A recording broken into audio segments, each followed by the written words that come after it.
Ny mofinaina isan'andro atolotry ny mpitandrina rakotina valina maoly.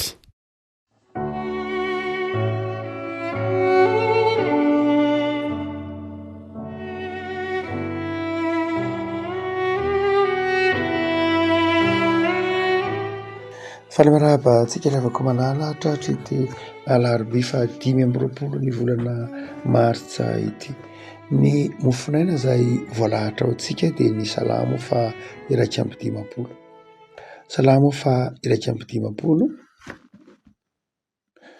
andiny voalohany ka hatramin'ny fa 12 amin'ny anaran'i Jesosy. Mamindrafo amiko Andriamanitro araka ny fahasoavanao, araka ny habeny fiantranao vonohy ny fahadioko, sasao madio aho mba ho afakelo ka diovy aho mba ho afa-pahotana. Fa atsaroko ny fahadioko ary eo anatrehako mandrakariva ny fahotako. Taminao dia taminao ihany no nantako, ary izay ratsy io masonao no efa nataoko. Mba ho marina ianao raha miteny ary tsy hanatsiny ianao raha mitsara. Indro tamin'ny heloka no niterahanay, ary tamin'ny fahotana no torotoroninay ny reniko. Indro fahamarinana ao am-pony sitraka ao, ary fahendrena ao amin'ny afina no ampahafantarinao aho. Diovy isopa ho afa-pahotana dia adio. Sasao aho dia ho fotsy mangatsakatsaka. Ampandrenesy fifaliana sy faharavoravoanao, hifalian'ny taolana izay voavakivakinao. Afeno ny tavanao ny fahotako ary vonohy ny heloko rehetra. Amrony fo madio Andriamanitro ary havozy olona marina ny fanahiko atao anatiko. Aza manary ahiala eo anatrehanao, ary aza manaisitra ny fanahinao masina amiko. Ampodio amiko ny fifaliana amin'ny famonjenao ary toany fanahy mazoto. Ray masonao manamasinana amin'ny fahamarinana, ny teninao no fahamarinana. Amen. Salamo nataon'i Davida moa ry havako ity mofinaina eto am-pelatanantsika ity. Salamo izay nataon'i Davida noho ny fahotana izay nataony teo anatrehan'Andriamanitra tamin'akany any Batseba. Hitantsika eo amin'ny bokin'ny Samoela faharoa 12 lay niodinan'i Davida, lay nanaovan'i Davida ny fahotana ka nakany any Batseba ary namonoana ny Oria. Asehony ho bokin'ny Samoela io fa tonga tao amin'ny Davida inatana. Tsy tonga ho azy tao anatin'ny Davida akory ny fahatsiarovan-tena ho diso. Raha mamaky tsara ny soratra masina isika, fa ny mpaminany no nampitonga azy hahatsiaro ho diso. Inona moa ny mpaminany? Ny soratra masina, ny tenin'Andriamanitra. Ny mpaminany dia mitondra ny tenin'Andriamanitra. Ny mpaminany dia mitondra ny fahazavan-tsainy ny tenin'Andriamanitra ao anatin'ny olona ka mahatonga ny olona hahatsiaro ho diso. Tsy zavatra voajanahary ao anatin'ny olona zany ny fahatsiarovan-tena ho diso, fa asan'Andriamanitra ny mahatonga ny olona hahatsiaro tena ho diso. Mazava ho azy midika ny teny hoe natana dia hoe ilay nomena na fanomezana na ilay natolotra no midika ny teny hoe natana. Ny dikan'izany dia izao, fanomezan'Andriamanitra nahatonga ny Davida hahatsiaro tena fa diso.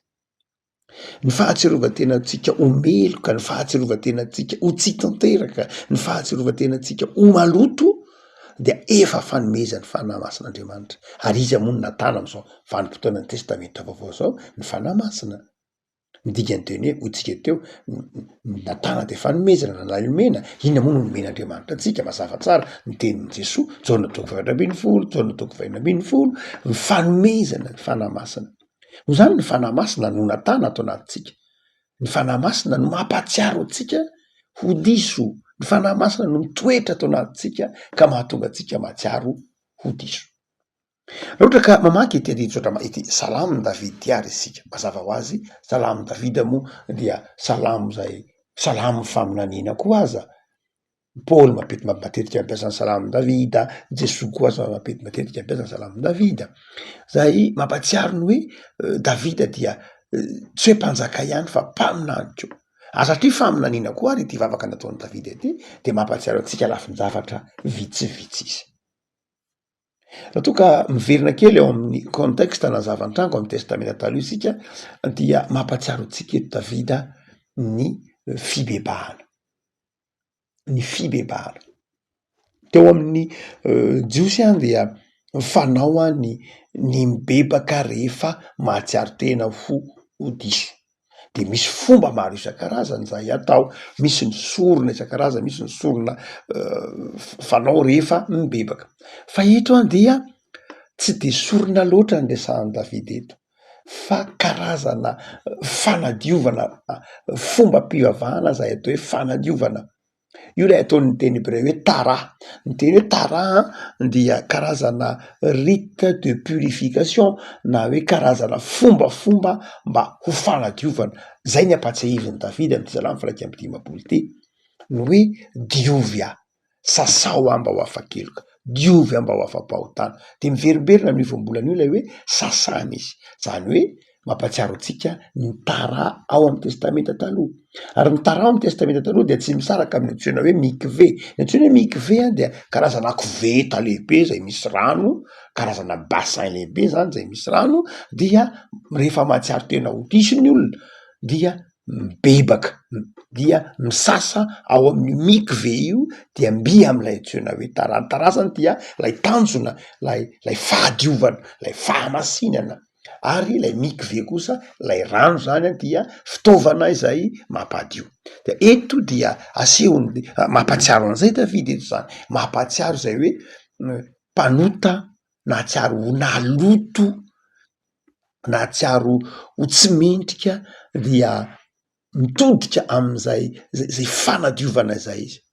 Fa izao zay tsapatsika de zao asehony Davida fa tsy lay fombafomba akory ny mampadio azy, tsy lay rano, tsy lay isopa, tsy iny akory mampadio. Ny isopa moa dia karazana zava-maniry fanao amin'ny fanadiovana, ohatra hoe fanao amin'ny fanadiovana ropoka, sasana diovina de zao asiana isopa. De zay mihitsy ampatsiahivin'i Davidy io, mampatsiaro ny Levitikosy toko 7:20 koa izy io, izany hoe toy ny maloto izy, impur, toy ny zavatra loto, tsy hoe loto vaky loatra sanatria tsy zay ny tenenin'i Davidy fa lay impureté, lay loto ara-panahy, nahatsiaro naloto izy zany, nahatsiaro sanatria toy ny kriko no loto teo aminy ary tsy mahay manadio tena, de nangataka ny fanadiovan'Andriamanitra. Ary ny fibebahana ravako malala de izay, ny antsoina hoe fibebahana zao fangatahana ny fanadiovan'Andriamanitra, fangatahana ny famelan-keloka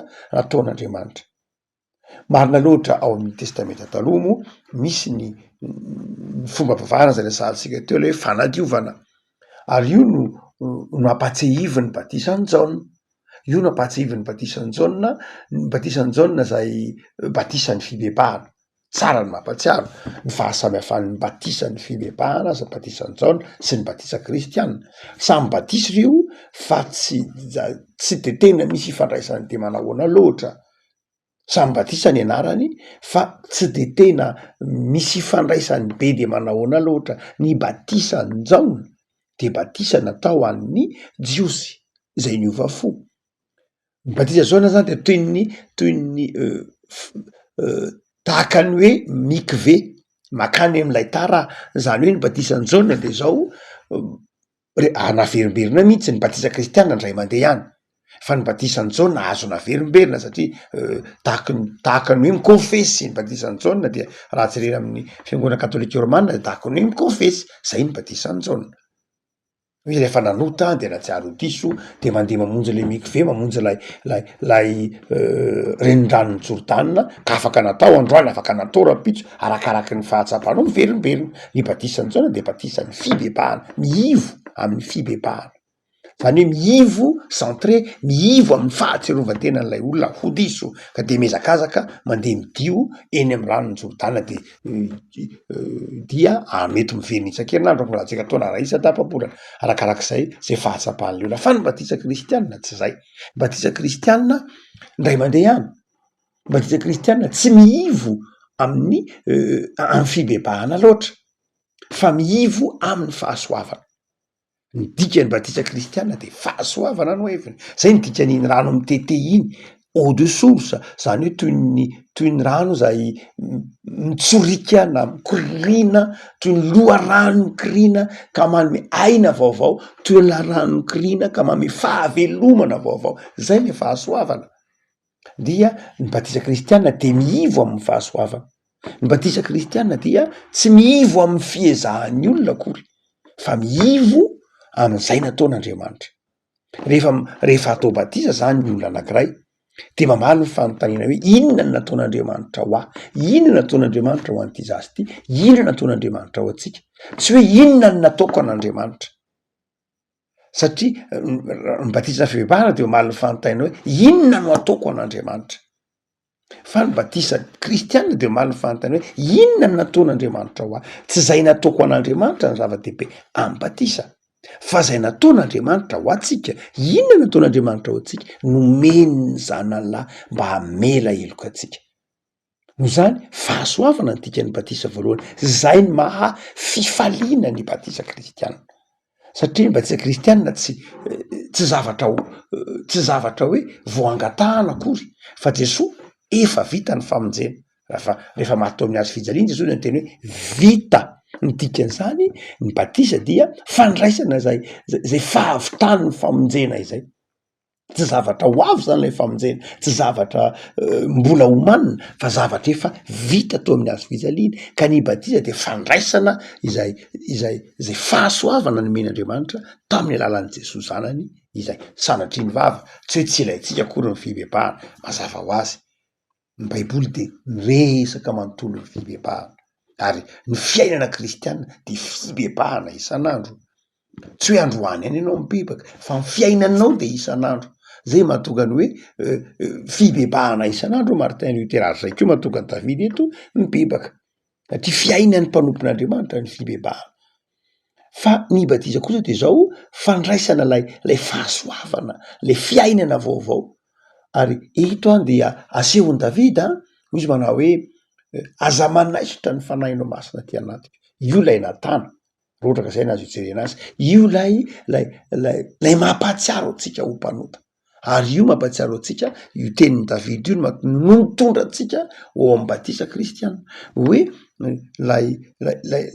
lay fibebahana dia lay fiovampo de ateraky ny asan'ny fanahy masina ty anatitsika ary ny batisa de izao fandraisatsika ny fampahatsiahivana fanehoana amin'ny fomba hita maso ny fandraisatsika ny fahasoavan'Andriamanitra zay tsy hita maso fandraisatsika ny fanomezany fanahy masina zay mahatonga ny teny hoe batisa tenin'ny Jaona manao hoe za manao batisa amin'ny rano fa lay avy eo ali kosa ny manao batisa anareo amin'ny fanahy masina no zany ny batisa kristianina de zao fandraisana koa ny fanomezany fanahy masina zay lay natana zay le fahasoavana ary io fanahy masina io no mampahatsiaro atsika tsy fahatanterahantsika mampahatsiaro atsika ny tsy mety nataotsika ka mahatonga atsika mibebaka isan'andro ho Martin Luther mba ho amarinina isan'andro ho ihany ho Martin Luther dika zany de zao ny batisa tsy hoe akory manome toerana ny fibebahana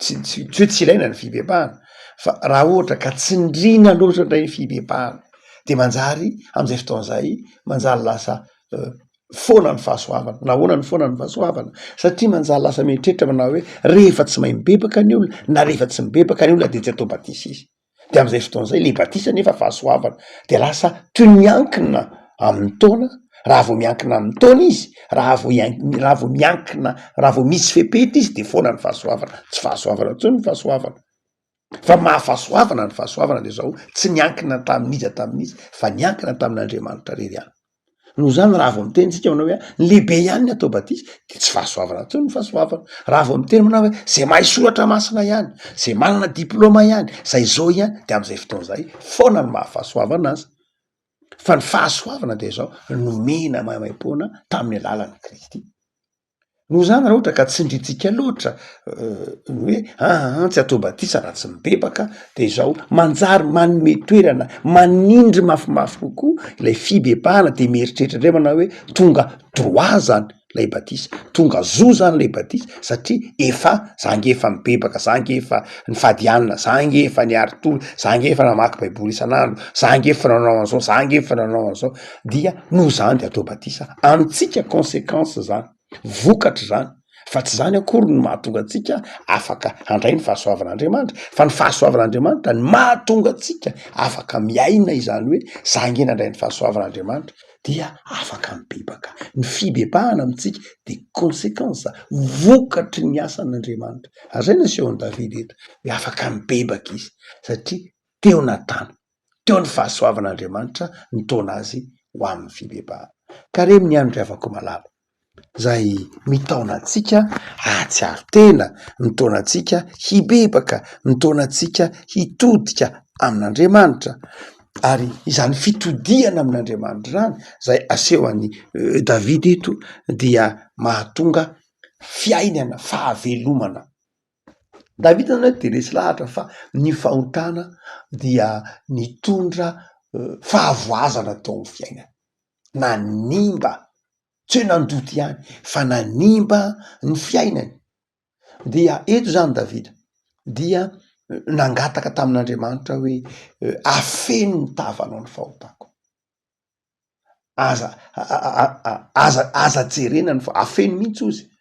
John mpanao batisa rehefa teny momba an' Jesosy izy manao hoe indro lay zanak'Andriamanitra zay manaisotra, manongotra ny fahotana zao tontolo zao.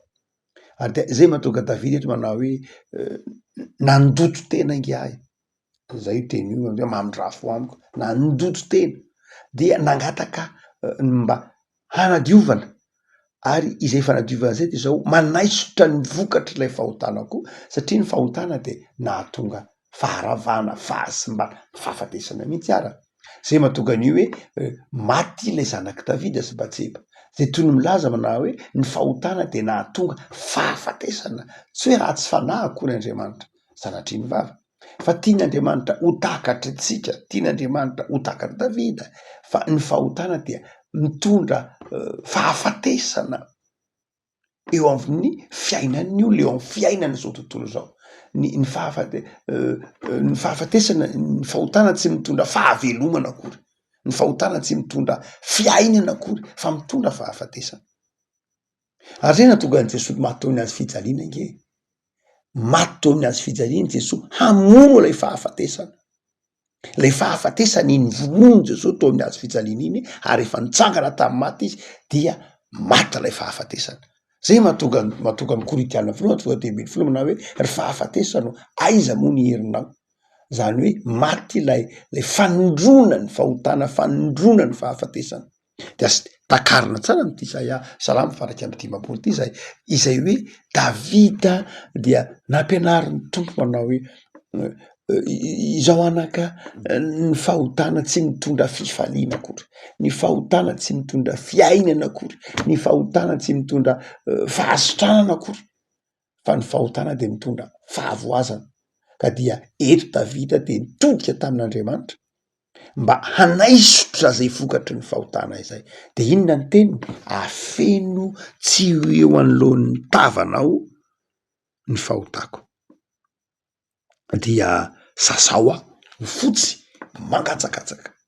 Raha maky ny boky ny Apokalipsy isika dia mahita manao hoe indray maka hitatsika de nisokafana ny lanitra, zay moa tika teo ny Apokalipsy, nisorona lay lamba manarona de toy ny hoe nisorona manarona dia naseho an'i Jauna apôstôly ny lanitra, de hitan'ny Jauna apôstôly ny lanitra, hita koa izy reo olona vaovonjy analikisa ao amin'ny fanjakan'Andriamanitra izay manao akanjo fotsy lava.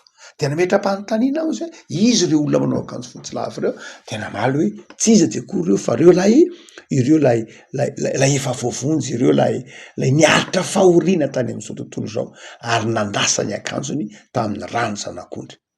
Izay ihany no tiany Davida ho takatritsika de zao manao hoe ny rany Kristy, zay mampaminana an'i Davida, ny rany Kristy ny manadio atsika ka mahatonga atsika fotsy mangatsakatsaka.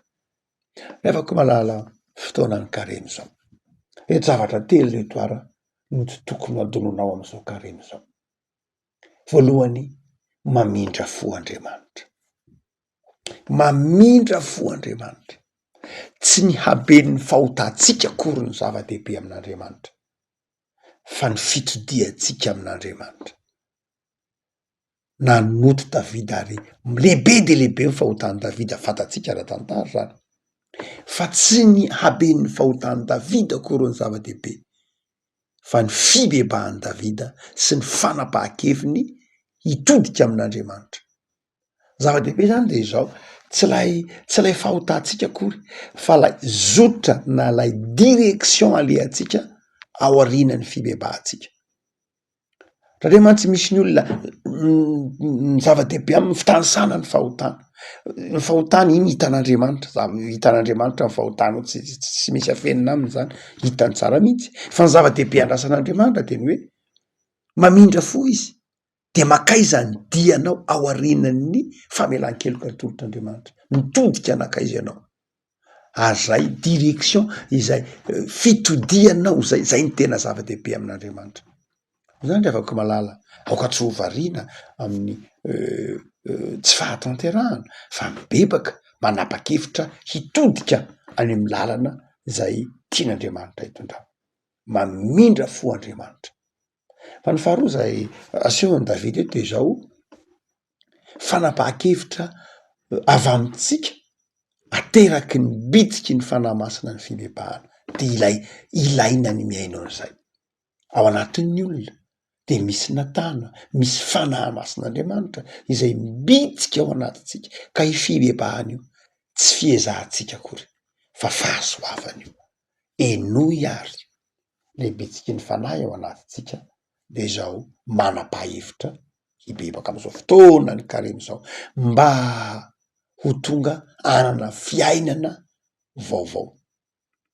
Ary fahatelo zay asehony ity ary mitondra atsika tsy ary mbatisa kristiana indray Davida eto, dia ilay asan'ny fanahy masina, ilay fahasoavana. Ho indrindra izy miteny manazava tsara mihitsy amin'ny andiny voalohany hoe araka ny fahasoavanao aza manaisotra ny fanahinao masina ato amiko, ampodio amiko ny fifaliana amin'ny famonjenao. Fahasoavana mahatonga fifaliana, asan'ny fanahy masina mahatonga fifaliana. Afaka malala aoka ianao atsiary fa ny fibebahana de mahatonga fifaliana, ny fibebahana de ateraky ny asan'Andriamanitra eo amin'ny fiainantsika. Ivavaky sika Tompo am'zao zay anony amin'ny famanginao, ka mahatonga anay mahatsiaro fa mila midio isan'andro eo amin'ny fibebahana izahay. Efa nidiovinao indray maka tamin'ny lalan'ny rany Kristy tamin'ny hazo fijaliana zahay, saingy taominao kosa hibebaka isan'andro, mba ho hamarinina isan'andro.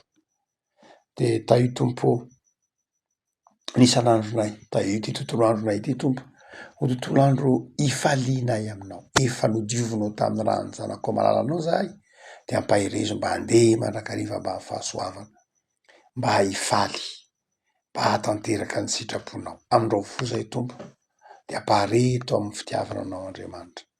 Taio ty tontolo andronay ty, ho tontolo andro fandresenao anay, ho tontolo andro hanomponay anao. Dia jereo amin'indra fonao ny tanindrazanay, ny fiangonana misy anay, ny tokantrano misy anay tsiray avy, diovy mba hanjakan'ny fahasoavanao sy ny fifalianao aminao Andriamanitra.